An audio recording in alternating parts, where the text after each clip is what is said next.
Hello friends, welcome to the classes. This is our third part of refraction of light और इस part में हम refractive index discuss करेंगे। Okay, तो हमें क्या डिस्कस करना है? Refractive index. अब अगर हमें रिफ्रैक्टिव इंडेक्स समझना है, अगर हमें रिफ्रैक्टिव इंडेक्स समझना है तो इससे पहले हमें कुछ क्वेश्चन समझने पड़ेंगे। क्वेश्चन समझते हैं, फिर उनका आंसर फाइंड आउट करेंगे। तो वो आंसर जब फाइंड आउट करेंगे तब कॉन्सेप्ट निकल कर आएगा रिफ्रैक्टिव इंडेक्स का। तो क्वेश्चन क्या है कि जब हमने रिफ्रैक्शन पढ़ा तो लाइट रे एक मीडियम से दूसरे मीडियम में जाने पर बेंड हो रही थी, तो वो बेंड क्यों हो रही है? और दूसरा क्वेश्चन कि जब वो बेंड हो रही है तो क्या सारे मीडियम में वो सेम अमाउंट से बेंड होगी? मींस एयर से वाटर में जा रही है तो सपोज दैट तो 30 डिग्री बेंड हो रही है। वाटर से ऑयल में जाने पर भी क्या 30 डिग्री ही बेंड होगी या उससे अलग होगी? तो ये क्वेश्चन हमारे माइंड में जैसे ही हमने रिफ्रैक्शन फिनोमेना पढ़ा, हमारे माइंड में ये दो क्वेश्चन आने चाहिए। तो अगर हम इनका आंसर ढूंढने की कोशिश करें तो इसका आंसर कुछ इन फैक्ट्स में छिपा हुआ है। कौन से फैक्ट्स में? कि जो स्पीड ऑफ लाइट है वो डिफरेंट मीडियम में चेंज हो जाती है।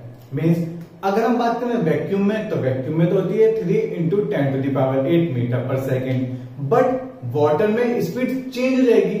और अगर वही लाइट रे ग्लास में या ऑयल में या केरोसिन में किसी और मीडियम में एंटर करेगी तो उसकी स्पीड फिर चेंज हो जाएगी। मीन्स डिफरेंट मीडियम में स्पीड ऑफ लाइट भी डिफरेंट होती है। क्लियर? अब अगर मैं इस स्पीड ऑफ लाइट का रेशो निकालता हूं, किस का? स्पीड ऑफ लाइट का रेशो निकालता हूं, तो वो स्पीड ऑफ लाइट का रेशो मुझे क्या देगा? रिफ्रैक्टिव इंडेक्स देगा। ओके, अब स्पीड ऑफ लाइट में मेजर कैसे करूंगा? पहली बात, ठीक है, अगर मुझे स्पीड ऑफ लाइट मेजर करनी है, ठीक है, तो एक तो मैं करूंगा वैक्यूम में। ठीक है, क्यों? क्योंकि वैक्यूम में मुझे पता है कितनी होती है 3 × 10⁸ मीटर पर सेकेंड। और दूसरा मैं उस मीडियम के मेजर करूंगा जिस मीडियम में वो लाइट रे एंटर कर रही है। और अगर मैं इन दोनों का रेशो लेता हूं तब मुझे क्या पता चलेगा? Refractive index. ओके, अगर मैं क्या बात कर रहा हूं, रिफ्रैक्टिव इंडेक्स क्या है? Refractive index is the ratio of speed of light in vacuum to the speed of light in medium. अब सर हम ये क्यों पढ़ रहे हैं? मीन्स स्पीड ऑफ लाइट हमने वैक्यूम में मेजर की, फिर हमने मीडियम में मेजर की। क्यों? देखो, जब भी लाइट रे किसी वैक्यूम से मीडियम में एंटर करेगी तो उसकी स्पीड चेंज होगी, ये तो हमें पता है। स्पीड चेंज होगी, चेंज होने का क्या मतलब है? डिक्रीज हो सकती है। और जब वो उस मीडियम से किसी थर्ड मीडियम में जाएगी तो हो सकता है वो वापस और डिक्रीज हो जाए या इंक्रीज हो जाए। मीन्स स्पीड कंटिन्यूअसली चेंज होती रहेगी जैसे जैसे मीडियम चेंज होते रहेंगे। ओके, अब जैसे ही उसकी स्पीड चेंज हो रही है वो हमें क्या बताएगा? वो हमें बताएगा कि बेंडिंग क्यों हो रही है। मीन्स अगर स्पीड का हम फाइंड आउट कर लें, हम स्पीड फाइंड आउट कर लें कि स्पीड घट रही है या बढ़ रही है, तब हम उस अमाउंट से ये बता सकते हैं कि वो कितने अमाउंट बेंड होगी। क्लियर? ये हम थोड़ा सा और धीरे धीरे इस वीडियो के लास्ट तक आप समझ जाओगे कि मैं ये कैसे कह पा रहा हूं कि स्पीड बढ़ेगी तो बेंडिंग कितनी होगी और अगर स्पीड घट रही है तो बेंडिंग किस तरफ होगी। क्लियर? तो फिलहाल तो अभी हमें ये याद रखना है कि रिफ्रैक्टिव इंडेक्स होता है, रेशियो होता है किसका? Speed of light in vacuum to the speed of light in medium. Okay, तो इसको मैं कैसे डिनोट करता हूं? एन से या म्यू से। तो N equals to C upon V. अब ये C अपॉन V क्या है? V है speed of light in medium और C क्या है? स्टैंडर्ड नोटेशन है C। हम कब यूज करते हैं? जब हम speed of light in vacuum हमें शो करना होता है तो उसके लिए हम डायरेक्ट नोटेशन यूज करते हैं C, एक स्टैंडर्ड नोटेशन है। ओके, तो हमें ये पता है कि जब भी किसी मीडियम में जाएगी तो वैक्यूम से उसकी स्पीड कम होगी। मीन्स मैं क्या कह रहा हूं? V is less than C, क्योंकि C की वैल्यू कितनी है? 3 × 10⁸ C की वैल्यू कितनी है? 3 × 10⁸ मीटर पर सेकेंड। ओके, तो जब हमेशा b की वैल्यू कम होगी, c की वैल्यू हमेशा ज्यादा होगी, तो n क्या होगा, n ऑलवेज ग्रेटर देन 1 होगा।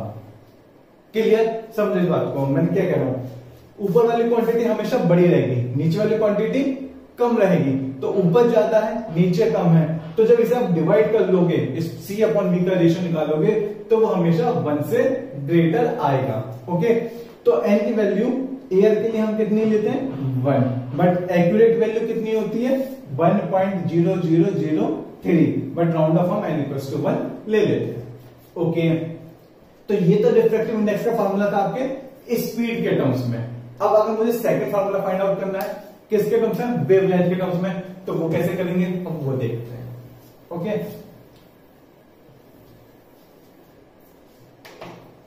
क्या है, ये था in terms of speed. In terms of wavelength कैसे निकालूंगा, एक हमने वेलोसिटी ऑफ वेव का फार्मूला पढ़ा था क्लास 9th साउंड चैप्टर में, क्या, v = f लैम्डा, ये क्या था, ये थी वेलोसिटी ऑफ वेव,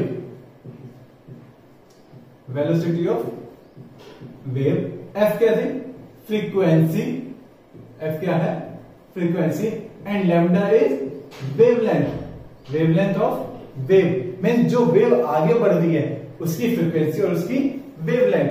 अब अगर मुझे ये फार्मूला लिखना है रिफ्रैक्टिव इंडेक्स का, तो कैसे लिखूंगा, n = c क्या थी, speed of light in vacuum, तो f vacuum into lambda vacuum. समझ रहे मैंने क्यों लिख लिया, क्योंकि c भी स्पीड है और v भी स्पीड है, दोनों स्पीड हैं, तो ये मत कंफ्यूज होना कि सिर्फ v = f लैम्डा होता है, c = भी f लैम्डा ही होता है, क्योंकि c और v दोनों स्पीड है। डिफरेंस क्या है, वो अलग अलग मीडियम में है, c आपके वैक्यूम में है और v आपकी किसी मीडियम में है। तो जब f लैम्डा लिखोगे तो f लैम्डा एक बार वैक्यूम के लिए लिखोगे और एक बार किसी मीडियम के लिए लिखोगे, तो f vacuum into lambda vacuum upon f medium into lambda medium. But जब भी कोई वेव एक मीडियम से दूसरे मीडियम में जाती है, तो उसकी फ्रीक्वेंसी चेंज नहीं होती है। क्या चेंज होती है, उसकी वेलोसिटी चेंज होगी और उसकी वेवलेंथ चेंज होगी, बट उसकी फ्रीक्वेंसी चेंज नहीं होती है। तो क्या लिखें हम, frequency remains unchanged, frequency remains unchanged, means fv = fm। जब ये दोनों इक्वल हैं, तो क्या मैं इन दोनों को कैंसिल आउट कर सकता हूं, तो मेरा n का फॉर्मूला क्या आ जाएगा, n = λv upon λm, means refractive index can also be written as the ratio of wavelength in vacuum to the wavelength in medium। Okay, तो ये आपका क्या था, रिफ्रैक्टिव इंडेक्स था। अब अगर हम बात करें रिफ्रैक्टिव इंडेक्स की यूनिट क्या होगी, तो यूनिट आपको बतानी है कि इसकी यूनिट क्या होगी। क्लियर, यूनिट क्या होगी इसकी, बताओ जल्दी से। ऊपर क्या है, स्पीड, नीचे क्या है, स्पीड, तो स्पीड की यूनिट से स्पीड की यूनिट कैंसिल आउट हो जाएगी, में कोई भी यूनिट इसकी नहीं होगी, यूनिट लेस या डायमेंशनल लेस क्वांटिटी है ये। सेम यहां पर भी देख सकते हो, ऊपर भी वेवलेंथ है, नीचे भी वेवलेंथ है, तो वेवलेंथ की यूनिट से वेवलेंथ की यूनिट कैंसिल आउट हो जाएगी, कोई यूनिट नहीं होगी। क्लियर, तो ये तो था रिफ्रैक्टिव इंडेक्स का फार्मूला। अब नेक्स्ट अभी हमें इसमें और डिस्कशन करना है। ओके, ये तो आपको याद ही रखना है कि रिफ्रैक्टिव इंडेक्स क्या होता है, रेशियो होता है, ठीक है, स्पीड का भी और वेवलेंथ का भी। ऊपर क्या आएगा, वैक्यूम, नीचे क्या आएगा, medium. Okay, vacuum to medium आप रेशियो फाइंड आउट कर लोगे तो आपको क्या मिल जाएगा, रिफ्रैक्टिव इंडेक्स पता चल जाएगा। ओके, फिर इसके बाद आता है relative refractive index. Relative refractive index, relative refractive index क्या होता है, जब हम लाइट रे किसी एक मीडियम से दूसरे मीडियम में जा रही है, ठीक है, तो हम इसे कैसे लिखते हैं, n = c/v।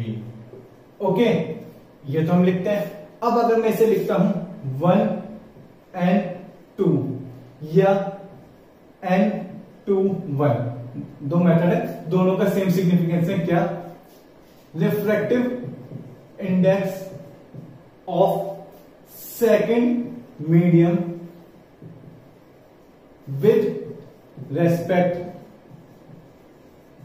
Respect to first medium. Okay, ये क्या है? ये रिलेटिव रिफ्रैक्टिव इंडेक्स का नोटेशन है कि आपको बुक्स में दिखेगा 1n2 या n21, कुछ भी दिख सकता है दोनों में से। ठीक है, तो ये दोनों क्या है? नोटेशन है किसके? ये आपको क्या डिनोट करना है कि किसी एक मीडियम का refractive index with respect to first medium. Means देखो यहाँ 1n2 लिखा है सेकंड वाले का फर्स्ट के रेस्पेक्ट में, और यहाँ n21 है सेकंड वाले का फर्स्ट के रेस्पेक्ट में। ठीक है, तो आपको एनसीईआरटी लक्ष्मी सिंह जितनी बुक्स उठाओगे तो सबमें किसी में ये मिलेगा, किसी में ये मिलेगा, बट हमने दोनों एक साथ डिस्कस कर लिया। ठीक है, यहाँ 1n2 है जब एक तरफ लिखा है, एक तरफ 1 एक तरफ 2, बट दोनों एक साइड लिखेंगे तो n21 लिखा होगा। दोनों का सेम मतलब है, सेम सिग्निफिकेंस है। क्या? Refractive index of second medium with respect to first medium. कैसे लिखा है हमने कि जैसे हमारे दो मीडियम है, एक ऑयल ले लिया हमने और एक गिलास ले लिया। ओके, लाइट रे इधर से इधर एंटर करिए। ठीक है, तो अगर इसका n1 है और इसका n2 है, ठीक है, तो मैं कैसे लिखूंगा? 1n2 equals to n2 upon n1 means refractive index of glass to the refractive index of oil. क्योंकि फर्स्ट मीडियम क्या है? ऑयल। फर्स्ट मीडियम ऑयल के लिए है क्योंकि इंसिडेंट रे ऑयल में है और रिफ्रैक्टेड रे ग्लास में है। क्लियर? तो ये था हमारा रिलेटिव रिफ्रैक्टिव इंडेक्स। इसके बाद हमें बात करनी है optical denser and optically rare medium. Okay, क्या बात करनी है हमें? अच्छा, रिलेटिव रिफ्रैक्टिव इंडेक्स तो हमने लिख लिया, बट अगर हम कभी ना एयर के रेस्पेक्ट में निकालेंगे तो रिलेटिव रिफ्रैक्टिव इंडेक्स हम एब्सोल्यूट रिफ्रैक्टिव इंडेक्स भी कहते हैं। ठीक है, मीन्स मैं क्या कह रहा हूं? Absolute refractive index. Absolute refractive index. Absolute refractive index क्या है? कि आप किसी भी मीडियम का रिफ्रैक्टिव इंडेक्स अगर एयर के रेस्पेक्ट में अगर कैलकुलेट कर रहे हो तो वो क्या होगा? Absolute refractive index. Means absolute refractive index कहीं लिखा हुआ जाए तो समझ जाता कि रिफ्रैक्टिव इंडेक्स किसके रेस्पेक्ट में है?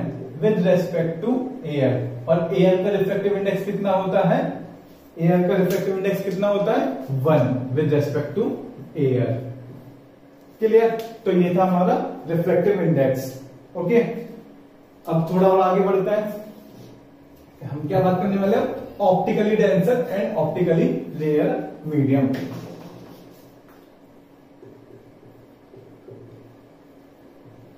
Optically denser and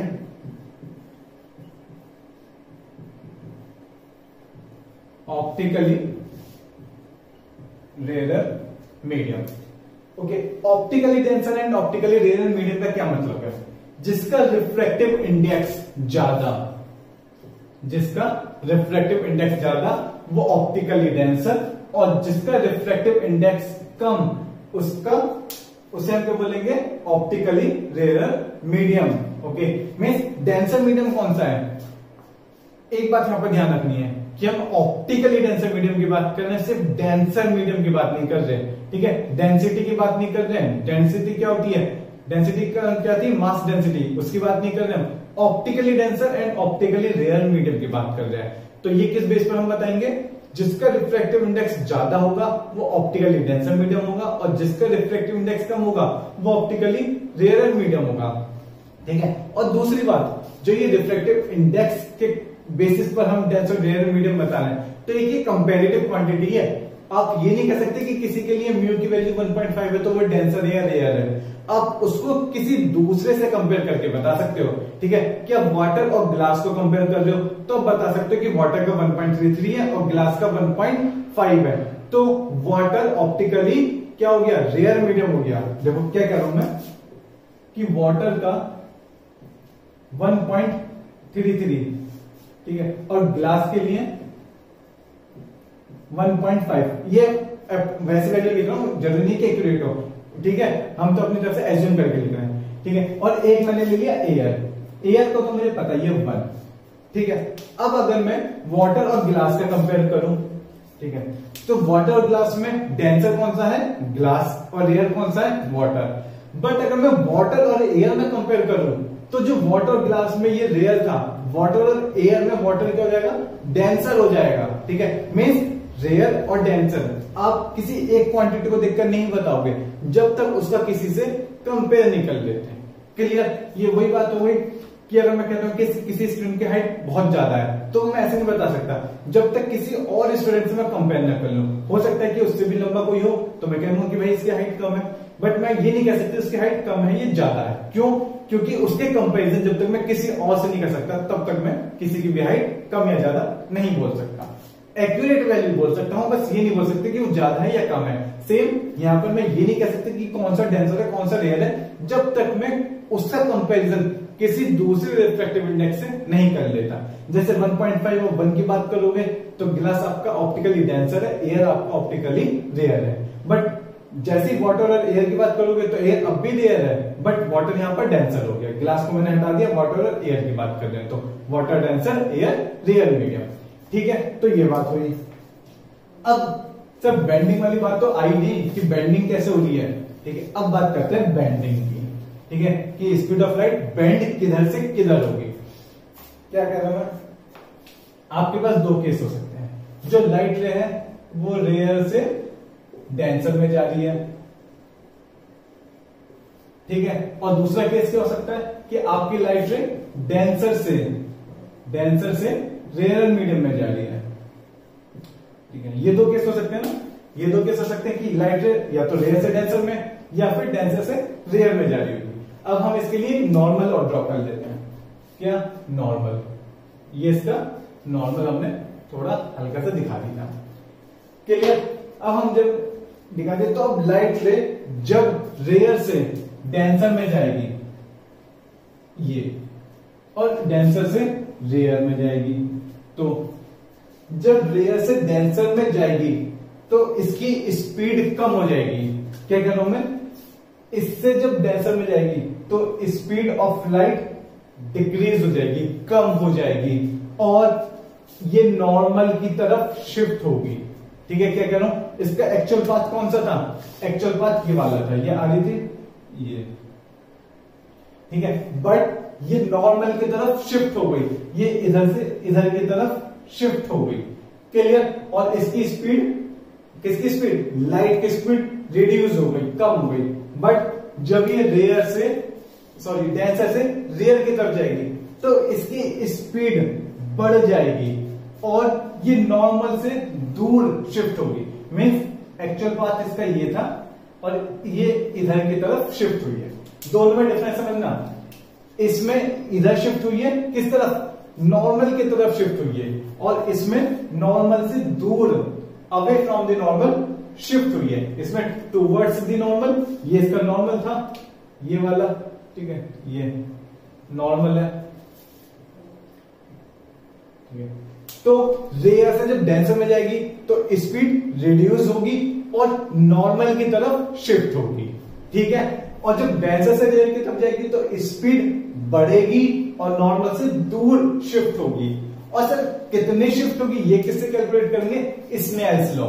Snell's law क्या है? साइन आई